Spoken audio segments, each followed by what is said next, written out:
you, everybody. That's a wonderful presentation. Thank you, Carol, for you know now everything about me, so I can just exit. No, anyway, purpose of my presentation today is major influences in my art. That's the way I wanted to look at everything. And when we think of influences, I guess there's a great Excuse me, handful. which is the one that makes them go all dark? I think it's 4 or 2. Sorry. Is it? Chick number 3, my lord. I think you can turn it off over here. Hey, Carol. Yeah. There you go. That's the ticket. Oh, Sorry. perfect. Thank you. So, like I said, the title of the presentation, Igor Karash Influences, and I'm looking at it through the prism of major influences in my artistic growth, but probably not through the prism of major art history book or museum, as you see in this kind of slide I put together. It is my major influences, but this is from major artists, film directors, musicians, but through some real people, my mentors and art educators who I had chance to meet in my life, and some places, specifically place I grew up. But before I do that, it's kind of process, and for you to understand some of those things in my work and work of one of my mentors, I wanted to put some of the telling images from my work, so I have a little idea what we're talking about. So my major elements of my work is, I think it's pretty mystical. Other qualities, melancholy, because most of my days are daydreaming. Layered, complex, probably came from my early interest in music and any kind of musical experiences. And nostalgic probably mostly came from the place I grew up. Theatrical and dark is probably natural, genetic thing. Theatrical, again, major interest in theater arts. What other thing is important to understanding my way through the country I grew up, Soviet Union, basically, countries no longer exist. And this page really expresses and explains the whole era of Soviet art from 20s to 1970s. And the major thing to understand here that 2 images on your right is from early stages of when Russian avant-garde was in full kind of demand. And then central image is most kind of happy and most realistic and straightforward image. It's from most terrific parts of Soviet history from 30s to 50s, not because of war, but mostly because of great terror. But then in 60s, 70s, as for these images, as you see, the main message is still pretty much propagandistic and socialistic, but at least there were some freedoms of expression, and some of the stylistic differentiation was allowed. That was important for me. That's basically art I was growing up and seeing all around me. And here we're in a place where I grew up, Baku. And it was capital of Azerbaijan, Republic of Azerbaijan, which was part of Soviet Union.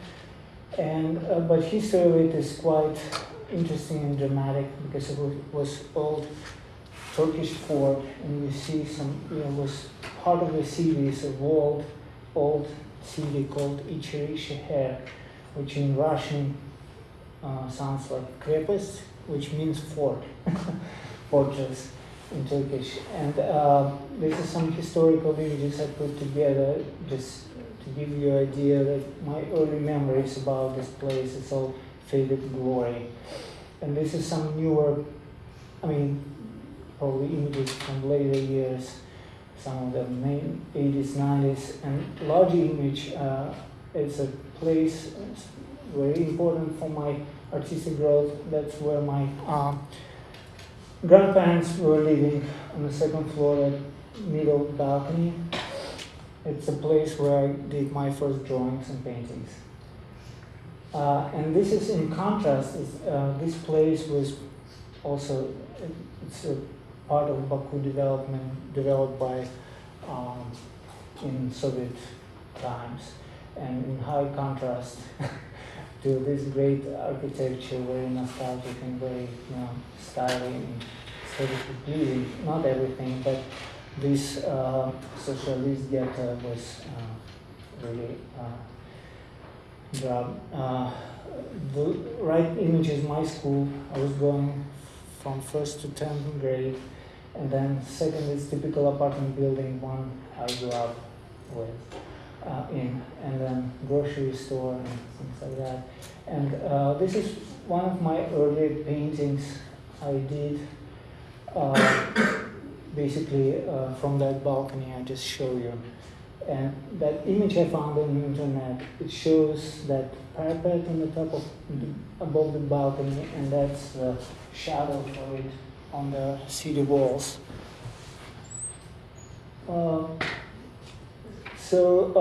Basically my fascination was all entire about old city of Baku, that heart of the city, and was very poetic, very nostalgic, and like I said, those qualities came through my art from that early ages. And at that point I was doing a lot of different things. That painting I did right on vacation. This is more just from memories and imagination. This all quick kind of pen and image drawings, just immediate reaction to things I saw on the streets walking down the city. And when I collected much of this, impressions and material, I was getting into more sophisticated and finalized kind of pieces, but it all was about Baku. And important thing to say that the entire city was built using local sandstone, and that color really, from that time, I always, a lot of times I started my drawings just applying that specific tone to the paper, and that's how my fantasy starts to kind of work. And this is time to introduce what we call my uncle, who was a central figure behind my early interest in arts. Here he is with his co-worker. He was a chief art director for interior design kind of department in the only one design institution in Soviet Union, city of Baku. And this is some of the pages I put a long time ago about his work. You see him growing up in the same city and with the same aspirations I did, and some of his early work. And he's in a college, and some of his interior designs and furniture. This is some of his work he was doing for Baku downtown renovation, designing a lot of furniture, street furniture and light fixtures and a lot of different things, and some of his interior design studies. And I learned basically everything I learned about designing space or object. It all came through him. And this is again some of the interior designs and furniture. And this is my early drawings, all about his place and him as well. So drawings are not that great, I understand. It's just something to show you the process behind my kind of some kind of artistic. This is early drawings I did with Buddy. Basically, he was kind of guiding me through very first art experiments. still lifes and some drawing with the same balcony and things like that. And then by the time I finished high school, I entered a local architecture school, and at the same time I started working in the same department where Vadim was doing his project. So basically, I've been studying architecture design, working in design space, so that's from where it came as an interest to urban place and designing, two-dimensionally. This project I did for school. It was like a social community center, I believe. Yeah, it was community center. It's the second year, I guess, studying. And these studies I did at my work. I was intern basically in that group of interior designers, and this is my very first personal project that I was taking on, and it was boutique store selling aquarium fish. It was pretty interesting thing. And at my work, one of the only benefit of this total government control on, in the working space was that when we were busy, we were working, 24/7. But then, if we were light with schedule, nobody took care of. I mean, nobody cared much about what you're doing. So I was able to do some paintings and drawings, right?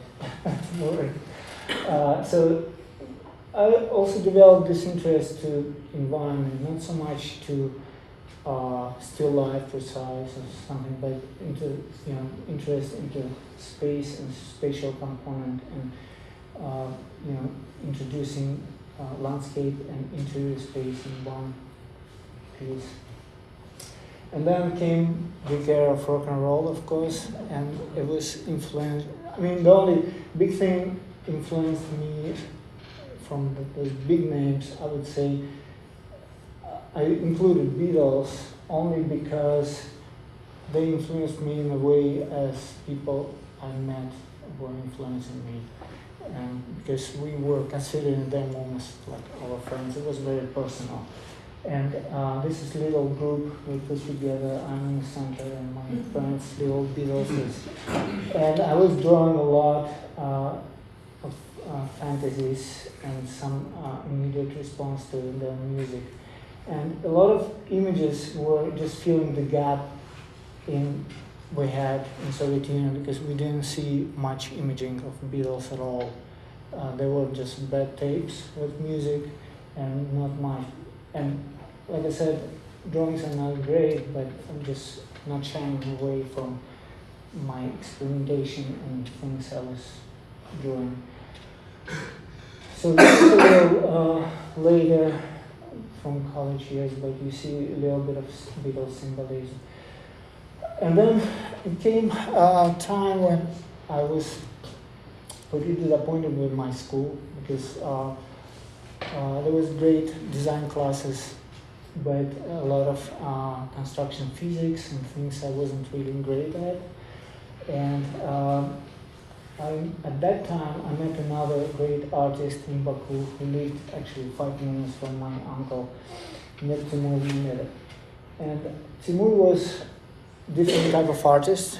He was more into graphic arts, book illustration, and theater. And his work, it just struck me that this is also his work from those years. It was very different from everything I saw in exhibit halls. And he was never allowed to put his work there. But his work was very kind of illustrative, and I was impressed with his strong narrative in his work and theatrical fantasies. And this is Timur nowadays doing a lot of doing a lot of art and working many different media, doing ceramics and still doing some theater and painting, and amazing person. And he was much tougher than my uncle, maybe somebody I knew at that time. And he talked me into dropping my architecture school. He said that you need real art education and go for it. And I went, so these few pieces I see, done under the influence of Timur, where things are going much more surreal and composition becomes less rooted in reality. As long as color in my paintings also become less rooted into reality and more fantasy-like. Jeanette Selimova was another very strong personality, and she was theater director. And I had to meet her through Timur. And Baku was theatrical city not only because of theatrical sort of theatrics of its environment, but it also had 8 permanent theaters, and this Russian Drama Theater, which was one of the leading theaters. So Jeanette was a great director with incredibly good understanding of scenic space and three-dimensional aspect of designing for stage. And she was also brave because she asked me to produce design for a real play called Amadeus. I don't know if any of you probably remember a film by Milos Forman, Amadeus, done about Salieri and Mozart's story. And I was young, 19 years old artist without proven record, and she was brave enough to give me this. It was real contact. You know, money were not hard money, but money wasn't important part of it. It just, for me, it was a great learning experience. So this is what I was doing, working on that play. It's pretty dark play, much darker than the movie, and I was also listening a lot to Requiem by Mozart, and listening to it gave me an idea to work on something which kind of takes you, so I kind of started from more objective and traditional kind of aspect of it, but more I want to dive into music.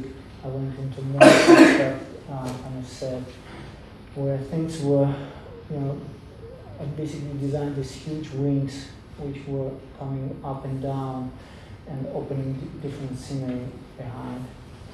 And this is the model I built for that set. Fortunately, this whole production didn't go far enough because there was a signal from above. In Soviet jargon, it sounded, meant that somebody on the top of local, cultural police didn't like idea that Russian theater, Russian drama staging play by American actor. So that was sad, but there was another little project in youth theater, also kind of directed by Jeanette, and that was a kind of poor street performance of Beaumarchais, Barber from Seville. And again, it was very poor. I had a 50 rubles budget for this, so basically I bought cheapest wallpaper and painted the whole set on that. And then we left Timur when he suggested that I quit my school, and I did. And my parents cursed the moment I met him, but because in that country, quitting school was much more tough thing on you, because you had to basically start everything from scratch. But I found myself in a much better place in that Kharkov State Academy of Art and Design, and this is just to give you a little bit of imaging on that place. And most important thing about it, the school was very progressive in a way and multidisciplinary, like a little Ukrainian Bauhaus almost, and very disrespectful for official kind of art and doctrine. And one of the professors Vitaly Kulikov, great poster artist and painter, who I had, lucky to meet and have as one of my mentors. This is few kind of things I put really quick, just to give you. We had like a lot of academic drawing and painting classes, and I feel like they had its own purpose, and I appreciate the fact that we had so much drawing and painting in our class.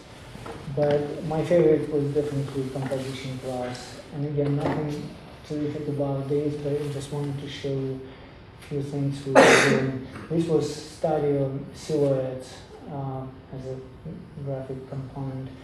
This was part of our font design and typography class. And at that time, it was mid-80s, everything was drawn by hand. And this is not finals, it's only sketches and kind of things. And one of the, in the middle portion of it is a font, a kind of design inspired by Cyril Baku again. It's a that was very tactile and sculptural. And this font design I did symbolizing Russian word for nail, gvozdь. That was poster design class, and I'm still trying. All my posters were very illustrated and too illustration light, and I'm still struggling with this. But this was interesting kind of assignment, because it was we had to make a poster for our own exhibit, and I think it was inspired by some of my theater experiences. This one summer month we were spending in a few different places, mostly in Ukraine, and that was art practice, and we did like numerous drawings, very quick studies, and main goal was to collect a lot of material for fall semester for your main composition piece. And these old drawings were, I kind of developed interesting thing, I guess.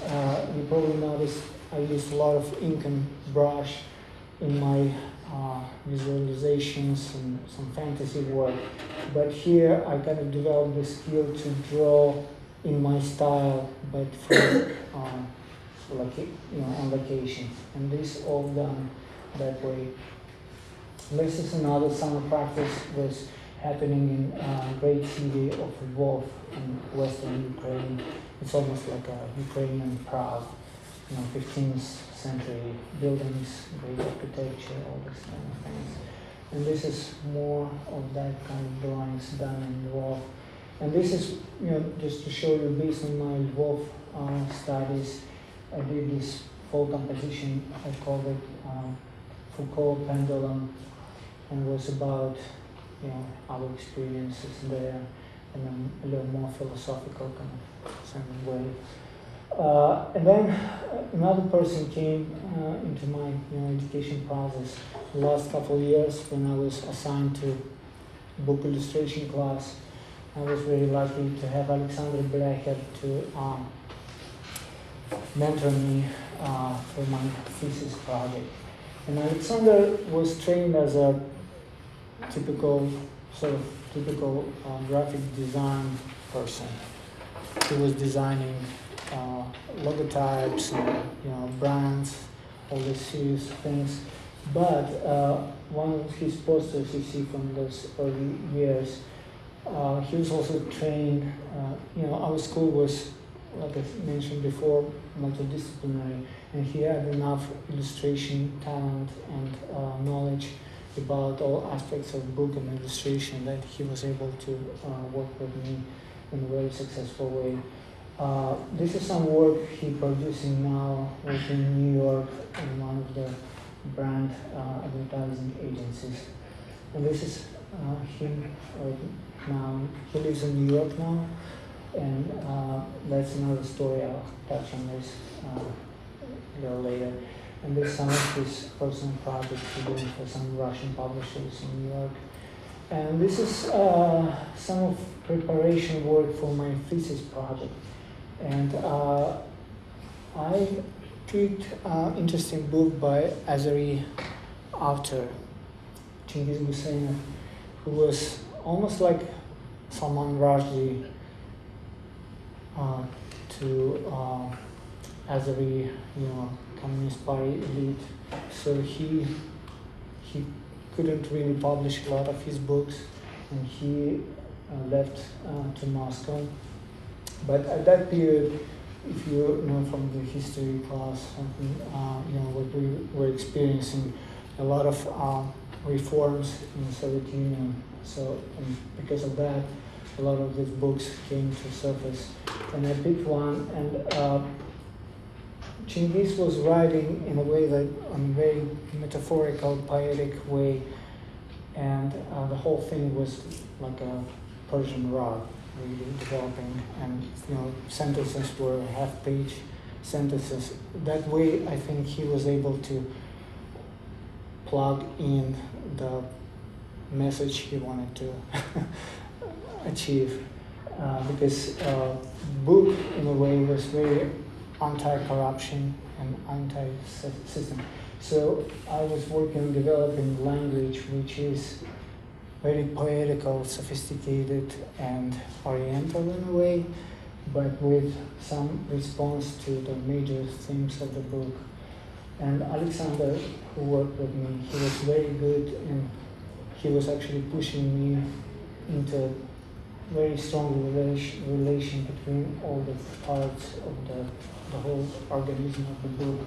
So you see this, it's a very small study I did in watercolors and quick kind of drawing, but showing all the major elements of it. And then I developed basically 5 major pieces, and this is more kind of finalized, still sketches, but more as final illustrations look like. Unfortunately, my photographs are not in color, but they were done in the same technique, basically watercolor and ink. And I call them, Alexander also taught me this intuitive and associative way of illustrate books, which is not really after main plot. Even illustration has some aspect of a plot happening usually, but it was, the main point was to bring to surface some of the main message of the book. So I called one piece on the right, it was Pyramid of Power. Then the second piece was Great Seeding under the Golden Hand, Great Ancestor, and Tower of Money, which represents also one of the old tower in the city of Baku. And piece you have on my poster, which called Doll with a Doll, and was about kids growing up in a corrupt society. And then, college was over, and I was already married to my, to Lana. We were studying the same course. She was also an art student, and we came to Baku when she was from Ukraine, and I was dreaming about coming back to my town, but unfortunately it was only 2.5 years we were able to live there because of some ethnic cleansings happening in the city. And that time, what happened there, I started work as an art editor at local art publishing. But things weren't really great because I had a public disagreement with one of the main curators. He was actually chief art director of Ministry of Culture. And I was disqualified from any art opportunities in the city. So I was drawing basically in a trash can. And a lot of drawings like that were coming out as I call them characters from unwritten books. And then we moved to a small town in Kimry, in Russia, called Kimry. And again, it was much better in terms of things like I started to find some good relations in Moscow with Moscow publishers, but the life overall was pretty devastating, as this piece shows. And then I found some good working contacts with one of the major publishers in Moscow, publisher called Kniga, which means book. And they were a pretty sophisticated team, and I've got some real projects going. This was about Russian avant-garde poetry, and there's a series of drawings and titles for that book I produced, and then drawings. And I always had this political, social aspect as part of the drawings, because we were going through a major cataclysm of changing all this society. And more drawings, not directly for the book, but kind of based on those thoughts and things. And there was another interesting project called Escape from Another Author. And it was a story, a pretty surreal little book about main character taking an electric train from Moscow to a small town. And my life was about taking trains from small town to Moscow. So in that case, that was a story which really captivated my experiences. So my final piece for that book was this kind of illustration, which was main cover. And the way I treated the title was quite interesting, because for a Russian speaker, this reads as escape, and at the same time it looks like broken word victory. And this is title in Francis piece for the book. And then was theater again. Kimry was a small town, but there was pretty good theater. And actually this time, Alexei Lopov, one of the major theater directors, he found me because he needed somebody to work on his project. And like I said, there was not a lot of people there who were able to approach me. And it was an interesting project called Country of Villains, where I designed this set.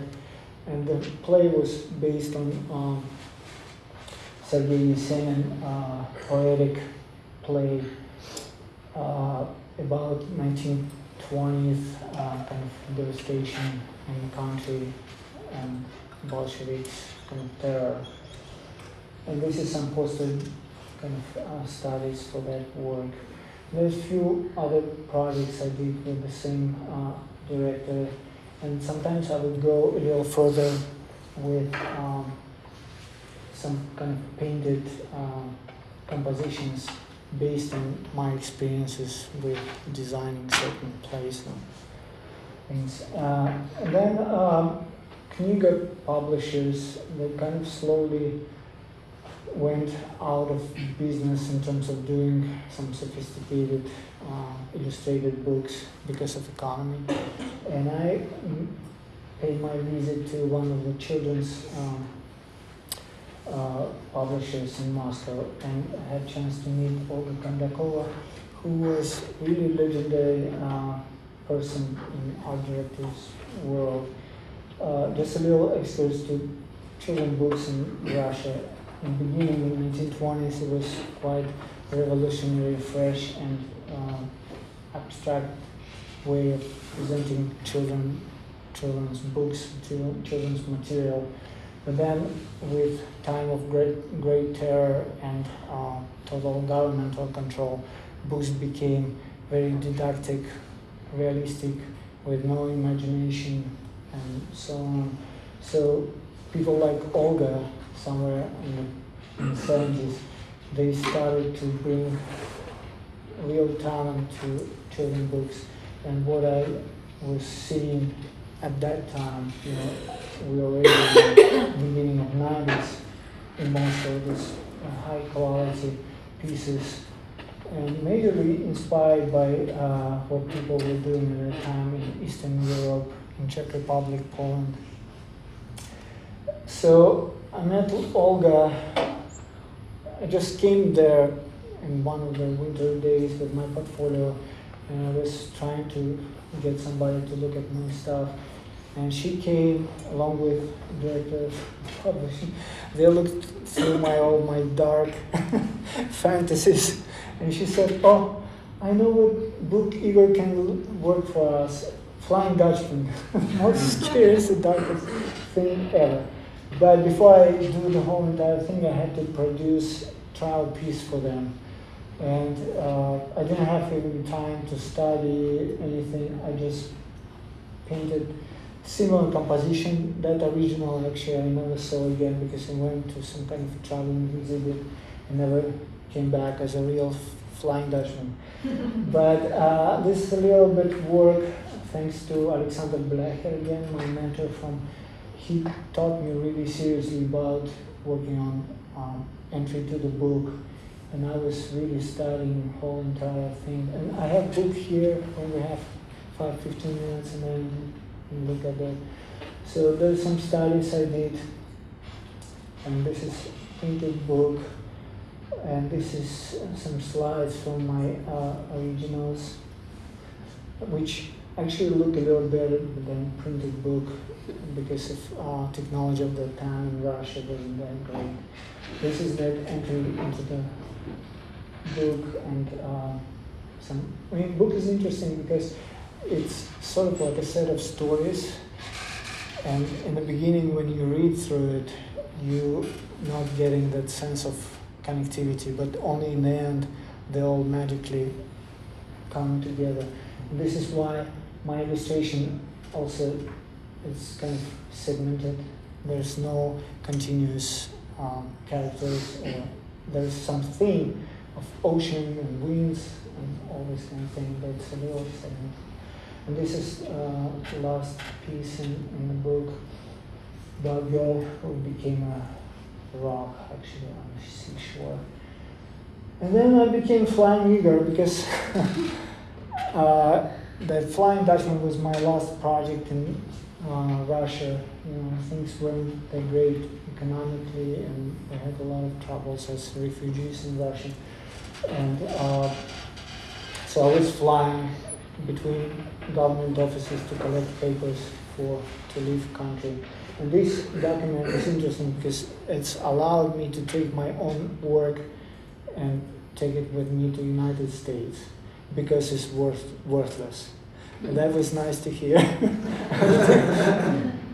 So now we're in the States, and I turned this really quick because my career in the States, thanks to my uncle, we came to Houston, and I didn't have any clever idea how to market myself, didn't have any English abilities, pretty kind of struggling in that sense. But my design abilities took me somewhere, and my career, my day job, started to build around basically retail design, stores, stadiums, kiosks, some illustrations sometimes happening for different clients, some renderings for different kind of urban developments and retail centers. So, and along with that, I was still dreaming of continuing my painting illustration kind of work. And my work from that time is kind of contrasting my happy design work in the sense that I didn't have much opportunities for doing that. I think that work I call No Man speaks for that, in that sense, the best. And then along that I was doing design, some theater work came through. I was introduced to Houston's not pretty small theater, but professional group, Main Street Theater. And this is my take on The Lion, the Witch, and Magic Wardrobe, which I'm pretty proud of this work. It was low budget, small production, but I think it's true to the book in certain way because maybe I was sensitive to theme of propaganda and police state and things like that, which are part of that story. And this is my quick sketches for set. Basically, we built huge wardrobe which opened up to people were able to see entire Narnia painted on the sides of it. This is something I did in St. Louis episodically. This is bedbug for, I don't know if you know, pretty interesting theater here, Upstream Theater, directed by Philip Bourne. And he wrote this comedy after famous Russian poet Vladimir Mayakovsky. But the story there that person from 20s traveling third times and finding himself in a happy communist society, which wasn't really happy. But Philip Bourne took his some kind of freedoms with changing that story, and he bringing that bedbug character into America in St. Louis. And we had a lot of fun with this set. We built almost the entire Kremlin. We had to put basically settings for Moscow and for St. Louis, so it was a lot of fun. This is another set I did for Saint Theater, and actually brought me back to my Beatlemania years because it's by a Cuban playwright about Beatles fans in Cuba. This was another theater in St. Louis, Avalon Theater, and interestingly, it was a pretty minimalistic set about a blind woman. And the story goes that she was basically in the end, she felt happier being blind, that when she received her vision, but had experienced a lot of troubles with readjusting herself into new reality. And then also designed a little bit for Union Avenue Opera here in St. Louis. It was, again, some things in life happening interested me, that it's like a circle or some kind of thing that, themes I touched in a very young years. Again, like here, I'm designing for Mozart's opera, and my first play was about Mozart. And this magic flute, and I built this mobile set because I designed actually 3 shows for one season, and it had to be very mobile. And then we get into not the last chapter, I hope, but I call it re-emerging. And it all started that me and my wife went to New York several years ago and met my professor and introduced him to Alexander. And I was showing him my work from theater, from design company, and because he's such a great friend and my mentor, he said that, Igor, you have to really push your illustration. And he said that several times. And then we came to St. Louis, and a couple months came, he sent me a link to a website called House of Illustration. And House of Illustration was putting together interesting competition, book illustration competition, and together with Folio Society in London. And it was a very unique set of rules because I never seen anything like that. Because they were offering basically every artist create a body of work and submit it. And I was always short on work to submit it to annual competitions. And this was my chance to maybe produce some work. And I didn't really look at it very seriously in terms of, I want to win this or anything. I just was really enjoying the book. First of all, I loved the book because when I was reading, the book was The Bloody Chamber and Other Stories by Angela Carter. And it was a retold famous fairy tales, but in a very subversive kind of. She did it for adult audience, a very dark, grotesque, and surrealistic way, told by Timur. So I took on this opportunity, and this is 3 pieces I originally kind of created for this competition, along with idea for book binding. And I turned it in, and in a couple of months I heard from photo art director that I won the major prize. It was a total surprise to me because my highest hope was that somebody will, take a look at it and notice my work. And then basically the first prize in that competition came with publishing of this work. And here more work came from that project, War and Peace, my last project, and that took me 18 months basically to put together. And it was most complex work I ever produced because Tolstoy War and Peace novel is big as life.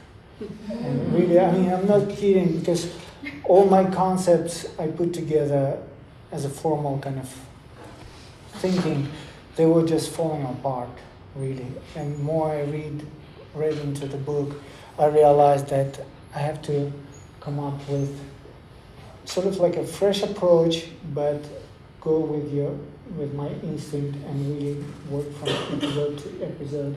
So I'm showing a little bit of my process here, and and if I would start from very quick, probably 8-10 little drawings depicting the episode. Because the book has hundreds of famous episodes everybody knows, and to avoid those wouldn't be a big mistake. But I also had my moments in the book because, again, for the same reason, because it's big as life, you can find most surreal, most non-realistic, most avant-garde things in that writing as well. And this is about one of the main characters, Pierre Bezukhov, his struggles and his Masonic dreams and aspirations. And that piece in the middle didn't make it to the book. What we've done is this composition in the center, which was the same element. But in the book there was a lot of war and peace and social, things about Russian aristocracy, about historical shit. But all my work was basically about, human aspect of it, and to show the main characters in that great historical canvas. And I implanted a little bit of Russian avant-garde notion in the pieces, but I hope I made it not too jumping and kind of in a way that it reads still as an old paintings, but compositions in some cases are more dramatic and edgy, as usually kind of cinematographic version of it would look like. There's more pieces from the book. There was 30 illustrations I had to put together, and this central piece is a final piece in illustration, which is more surreal and more dramatic for me. And I think it was planted by Leo Tolstoy on purpose, definitely. And it was a dream scene from one of the, called Nikolenko Dream. And Nikolenko was 13 years old, and he was son of one of the major characters in the book. And he sees a bloody dream of battle. And for me, it was a kind of outlook for entire Russian history, which since that time until today is all very bloody and dramatic. And So this is some pages from the book, and this is the end. And before I say a few words, you and I took you through major inspirations and great people in my work and amazing, inspiring places. I want to say that it's not matters so much as your own input, your own ability to grasp things and put them in perspective, and your creative observations and your talent. So be yourself and go for it. And now I'm saying thank you.